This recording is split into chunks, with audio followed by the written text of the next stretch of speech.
try to plan ahead, but you can't plan for art. You just gotta let it flow through you naturally. When the muse calls, the muse calls. Let's get into it. Hi, welcome to Angela's Anything Show. And today we are making a green curry cauliflower roast from Lauren Toyota's new book, Vegan Comfort Classics. You might know Lauren from her YouTube channel, Hot for Food, or you might remember Lauren from the creepy tribute video that my friend Colin and I did a few years ago. So in that video, we were making cauliflower buffalo bites, which are fantastic, by the way. And as I mentioned today, we're using cauliflower again. Now, to the uninitiated, cooking with cauliflower might seem kind of weird and like it would taste really plain, but it's actually so good, and it gets this really weirdly meaty consistency when you do it right. With Lauren Toyota at the helm, you know it's gonna be done right. Even if you're not vegan, if you're vi-curious, you should definitely check out Hot for Food because the recipes are so bomb. Anyway, she doesn't really need me to promote her. In fact, I need her to promote me. Please God, Lauren, if you see this, post me, share me.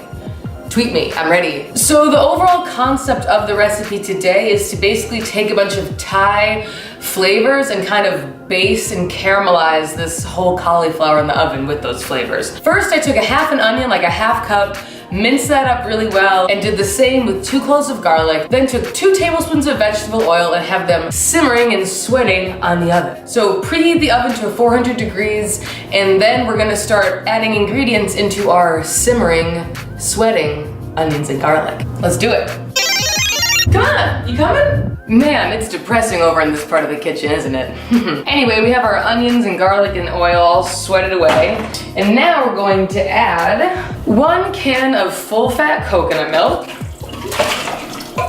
2 tablespoons of roughly chopped Thai basil, although I could only find sweet basil at the store, 3 Kaffir lime leaves. Now, this is probably the only ingredient that you're gonna have trouble finding. You might be able to find it fresh or frozen at Asian grocery stores, but more than likely you're gonna have to order the dried version on Amazon, which is what I had to do. Lauren, you're living in Canada, where are you getting these things? And I guess the reason it's a Kaffir lime leaf is just because it grows in a specific part of Indonesia. Next up, 1 tablespoon of maple syrup. And then 3 tablespoons of green curry paste. You will most likely be able to find this in the Asian or ethnic section of your grocery store. I don't know, is the word ethnic, is that racist to say the ethnic part of the grocery store? 1 tablespoon of lime juice. It's supposed to be fresh lime juice, but you know what? Ain't nobody got time for that. And lastly, with my sticky curry fingers, we're doing a ½ teaspoon of salt. So now we're gonna bring this up to a simmer as we mix it all together. And you're supposed to let it simmer for 4 to 5 minutes until the curry kind of thickens and starts to bubble.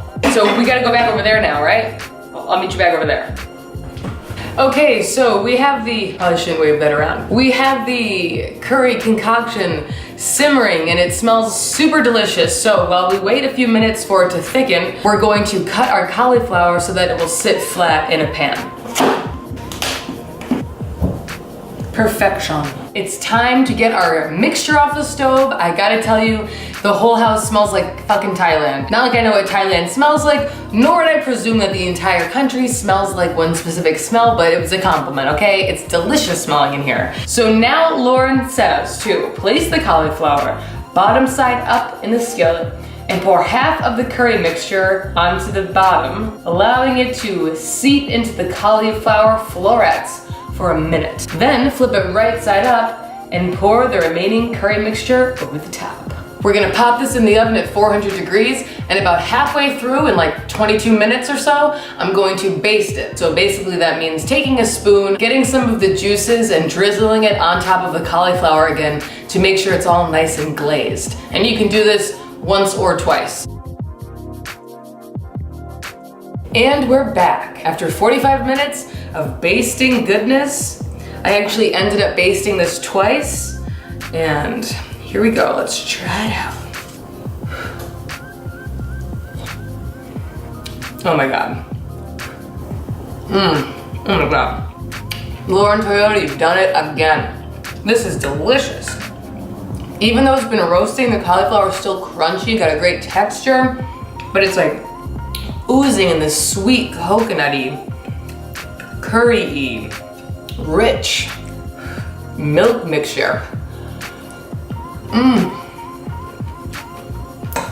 This is delicious.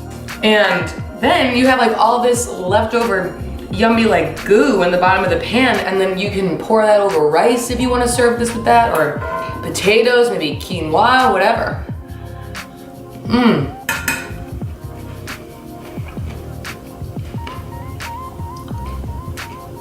All right, there you have it. Green curry cauliflower roast from Lauren Toyota's Vegan Comfort Classics cookbook. It's so good. All right, I'm gonna go eat an entire cauliflower to my face. Thank you for watching this episode of Angel's Anything Show, and I will see you next time. Goodbye.